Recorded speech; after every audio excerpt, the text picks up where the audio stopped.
So, guys, welcome back to Hoops and Cards. I'm Gary, your host. This is Jason, who gets some of my votes for MVP. Jason Tatum, Jay, son. He's playing amazing basketball.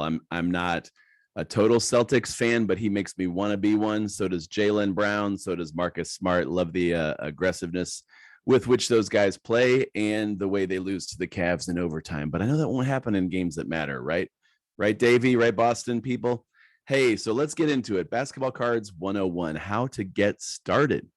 How to get started. And some of this will just come from my own story, things I did or didn't do when I started out again in 2019. I feel like I started once in, 85 and once again in 2014 and once again in 2019. And I want to ask you a couple of questions as you begin, as you reboot. Why are you here? Why are you listening to a basketball card podcast? Think about that. What is it about this that even intrigues you? Was it a friend that invited you in? Was it your love for the NBA?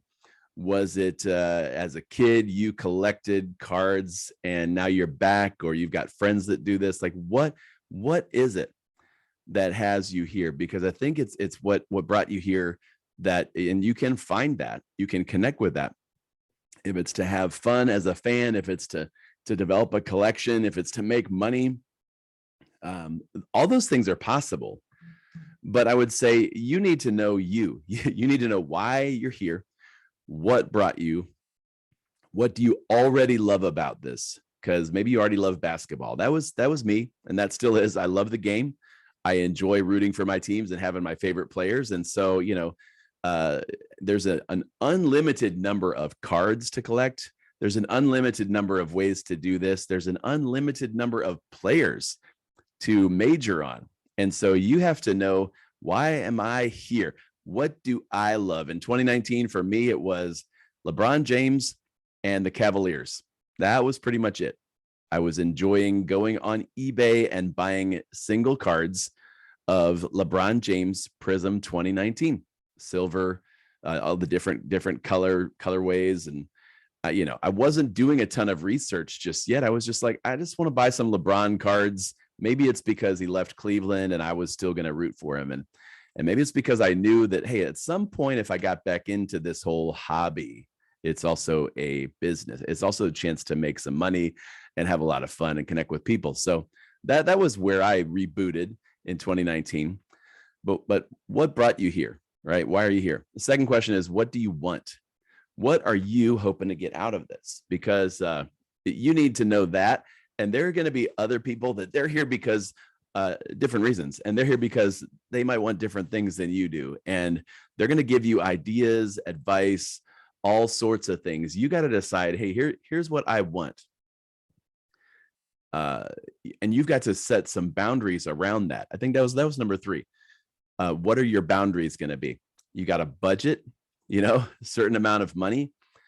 Some of you, once you get into something, you really get into it and you're really competitive about it. You really want to focus on completing a whole set or getting every rookie card of Giannis, or every rookie autograph card in the Chicago Bulls that you could even think of. Aaron, you're the man. You go after those, right?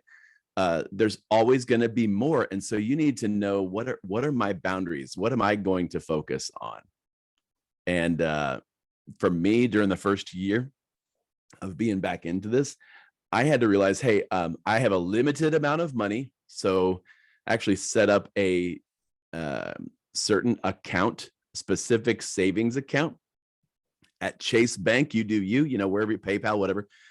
Set up your own account, and it's mine's like a cash only. So I don't use credit card money. I don't want to go into debt for this. I don't want to overspend and use money I don't have, and I don't want to use money that my family needs. I just wanted to have X amount of dollars and use that, because guys, just like anything, you can get into it and you can overspend, or you can overextend your budget, your calendar, your relationships. Set some boundaries on this. All right. Because once you get in, if you are getting what you want, if you are having fun, if you are making friends doing this, if you are seeing card values going up, you're just going to want to do it more and more. Like, yeah, that's the thing. And you're going to be surprised. There are going to be some things you're like, I didn't know this would be so much fun. I didn't know I would like this so much. I didn't know I would love listening to the soothing voices of podcasts like Gary at Hoops and Cards and Andrew and Cage at Lucas Tigers and Bronze and all of the guys at Slab Stocks and what they do. And yeah, what you get what I'm saying. You listen to Paul at nooffseason.com, the sports card strategy show, and Lefty McKee. Boom.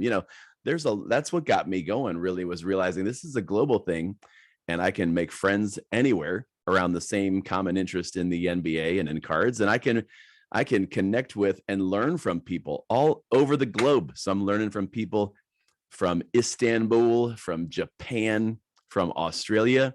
Got a message a couple of weeks ago from one of our listeners in Hong Kong. Shout out to all of you listening from far away places. And you're probably like, well, you're the far away dude. You're the one in Ohio. Like I am. You're right. I'm in Northeast Ohio. But we got to know our boundaries, because once we get into this, there's a whole world out there. All right. I'm just laying the foundation for you.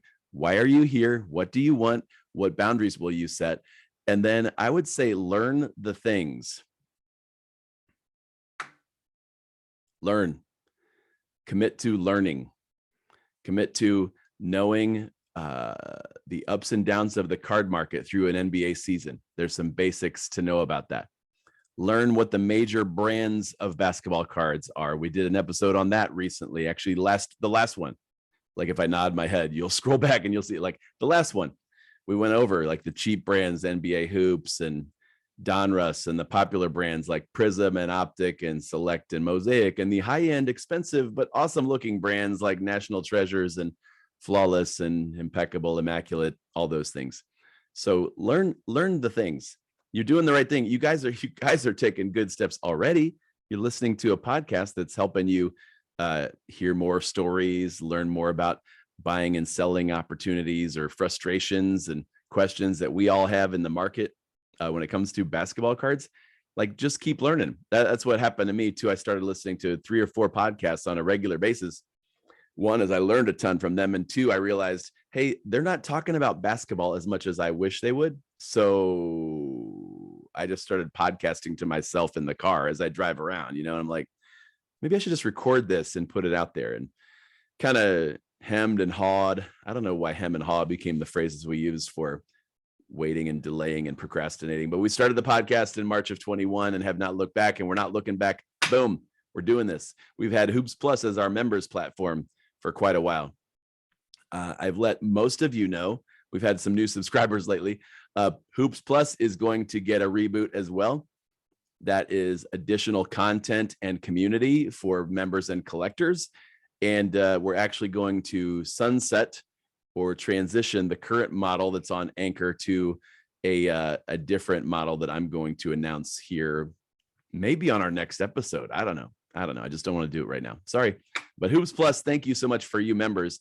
You've committed to an extra level of learning all the things. And some of us learn by doing.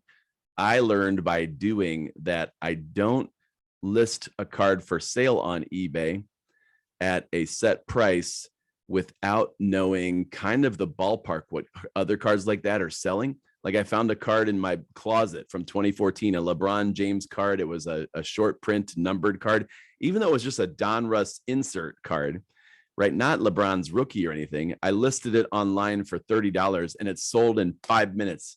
And I was like, maybe I gave them too good of a deal if it sold so quickly. I'm like, any numbered card of LeBron James in a major popular set of cards like Donruss, don't sell it in a hurry. Maybe sell it in an auction instead of listing it without knowing the card's value. I realized I had to learn all the things.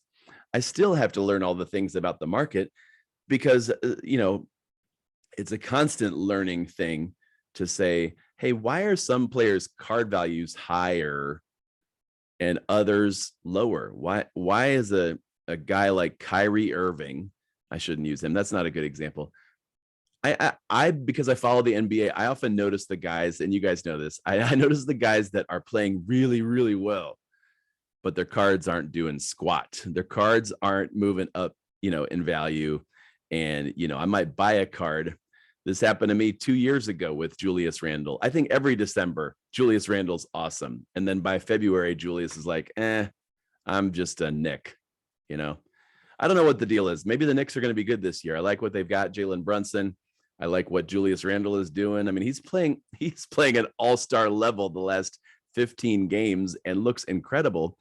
But his card market, not so much. I mean, he's having a better season. You people that aren't paying attention, he's having a better season. We're getting to the point where I might say the word significantly. Is Julius Randle significantly better right now than Lauri Markkanen? Yeah. Is Julius Randle playing better than Brandon Ingram? I mean, I like how he's playing more than I like how Brandon isn't playing.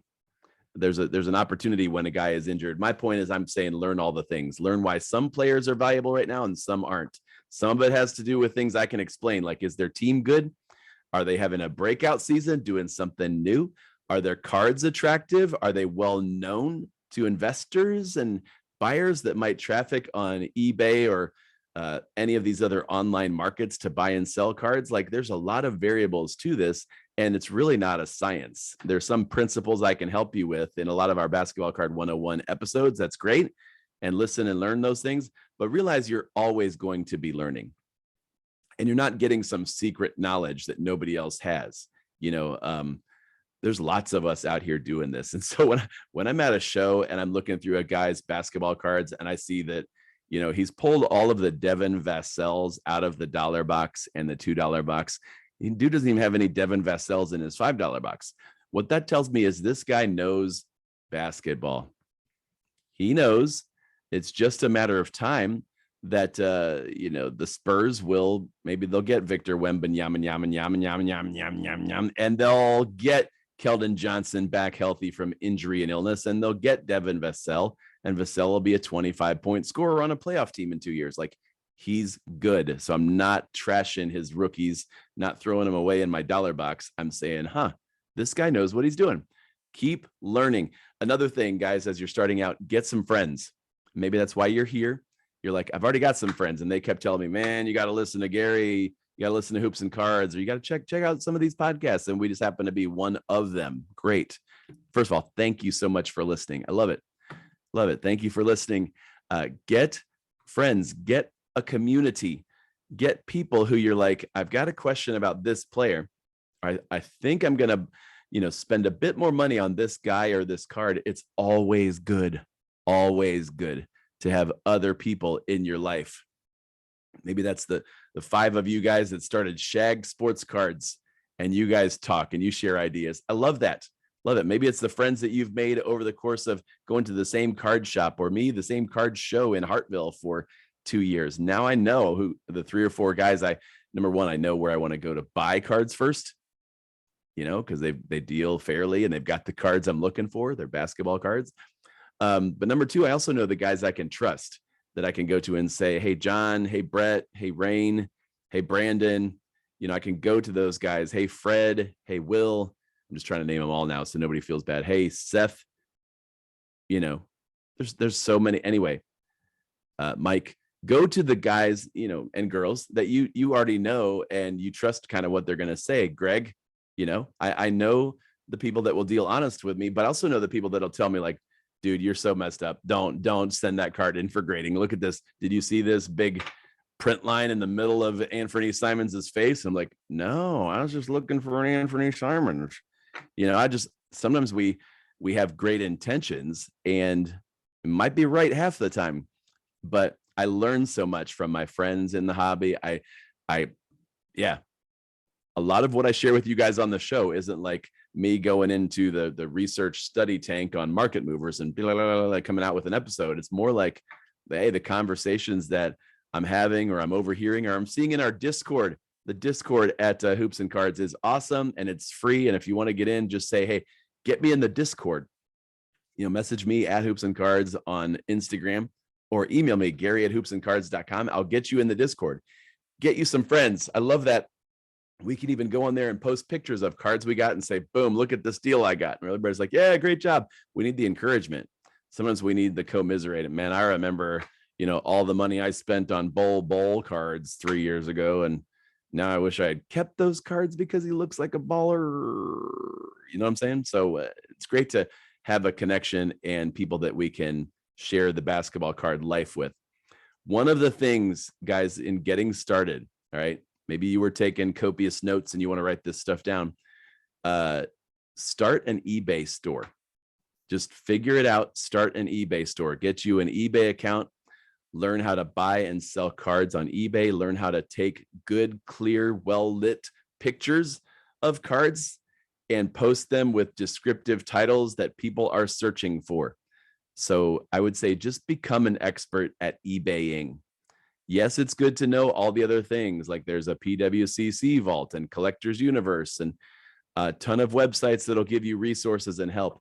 I think it's important for you to know the basics and master eBay. I should probably just do a whole episode again on eBay 101 because it is the most populated, the most active market globally for baseball, basketball, football, golf cards, like anything you want to buy or sell. Jerseys of Baker Mayfield. I don't know why you'd want one. I got one for $6 at Goodwill. And it looks like it's a brand new jersey. I should wear that next time. But anywho, eBay is super important. You use it. I use it all the time to see what cards are worth, what they've been selling for lately, how many cards are available of that kind online, to do comps. You might be at a card show or hear somebody talk, well, what are the comps? What are the comps? What are the comps? Well, know how to find out the comparison sales of that card recently and know how to get that range. Like I said, eBay, become, a whiz at doing eBay and learning eBay. We'll just do a whole nother episode coming up on Basketball Cards 101 and buying and selling on eBay. Then if you want to get started, just jump in, buy your first card, do some research. Don't be afraid to make mistakes. You're going to, but I kind of dipped my toes in the water at first, buying cards that were like $1, $2, $3, $5 of players that I liked. And where I was saying, hey, if nothing else happens, I've got a card that I like. I've got a $2 card of LeBron James that looks really cool. Nice. I got a $1.50 card of Donovan Mitchell that looks really cool. And I'm not breaking the bank. I'm not spending too much money. I'm not cutting my budget in half. I'm getting that experience of buying cards and then also knowing how to take care of them with one of those floppy sleeves or penny sleeves that are clear. Slide that card in there, put it in a plastic top loader. That's a little plastic case that just fits one card. Those are cool. I'm sitting here like my man Jason is in one of those plastic top loaders. You can get these usually a pack of 25 for $5, or you can get them in bulk, cheaper. But that is super important to take care of the condition of your cards. That's a thing to know as you get started. Buy your first card and then enjoy the ride. Guys, know that this is going to be an adventure. Know that there will be moments where you're like, I paid $5 for a card and sold it for 50 3 months later because things are going so well, or I buy, like I told you with my Darius Garland Optic Holo, I bought that card, maybe $25, send it in, PSA 10 Jemmy, boom. That card is either a Garland that I'm going to keep for a long, long time because it's a holo PSA 10 of his, shiny silverette, or I'm going to sell it, during the All-Star game or during the playoffs for maybe a couple $100. And that's a win. That's a W for me. But then I've got other buys, other cards that I'm not so thrilled about. Other cards that didn't Jemmy, they did an 8. And I'm like, crap. I wish I had not sent that card in at all. Or what are they seeing at PSA that I didn't see? In that Anthony Simons Contenders autograph card that to me looked like at least a 9, but they gave it an 8. And maybe I should have had some friends look at it. I don't know. I'm just saying, go for it. Enjoy the ride. Realize there are going to be some bumpy moments. There are going to be times when you buy a card and you're like, shoot, that was an impulse buy. I've got FOMO, fear of missing out. Or, man, I jumped in at the right time and that was awesome. I'm so glad I got that card. Right now is a good time to buy. But I would say, again, just learn how to do quick research on your eBay app. Asking around with friends, learning the market movers or a similar resource like Card Ladder Pro. Market movers is a thing where I can go in at marketmoversapp.com and chart, type in the kind of card that I'm looking for, Ja Morant, Prism 2019, number 249. And it just shows me all the sales and the ups and downs of that card over the last 30, 90, 360 days. It's good to have resources like that. You don't have to have them. I'm just saying there are tools out there that can help you as you get started. But remember what this all started with. Why are you here? Right? What are you hoping to get? What are your boundaries? What are you willing to learn? Who are you doing with? Who are your friends? Where are you connecting? We would love to be that for you, even if it's just like the podcast, listening to that on a regular basis. Thank you for listening. Guys, in fact, this time just flies by. We start talking about stuff, and it is an adventure. It is a lot of fun. So, in fact, I've got 10 or 11 more cards that I'm about to send in to PSA to have graded. Some of them I've bought and sold lately, and I've been like, that deal at $15 a pop is pretty good. But sometimes I wind up saying, you know what? I want to send cards to you. I want to send cards to you, the listener of Hoops and Cards. So I've got 5 cards. Let's do it. 5.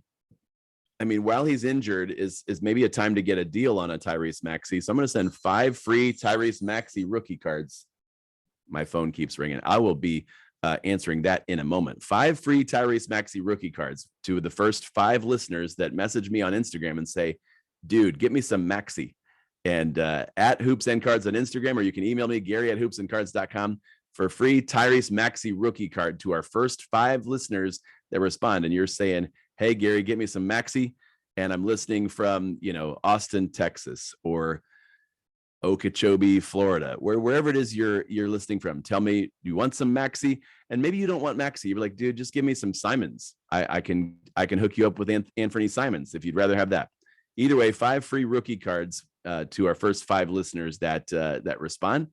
And guys, thank you for listening. If you are getting started in this hobby, I hope this helps you with some of the basic thoughts. I wasn't going to answer all your questions, but to give you a foundation of kind of how to think and how to approach this and what things are essential and what things I do need to learn. Take your time and enjoy it. You're not going to be an expert after the first month. I've talked to people that have been doing this for 35 years, and they're like, man, it's a ride, man. It's fun, but I don't know everything there is to know. Stay humble and willing to learn and make friends, and you're not out to beat the rest of us. You're out to just enjoy this ride and watch the Cavaliers beat the rest of you, or watch the Milwaukee Bucks. Hey, who do you think is going to win this year? I don't know, but either way, message me at Hoops and Cards. Guys, thanks so much for listening. It's been real, and look forward to hearing from you and connecting again at our next episode of Hoops and Cards.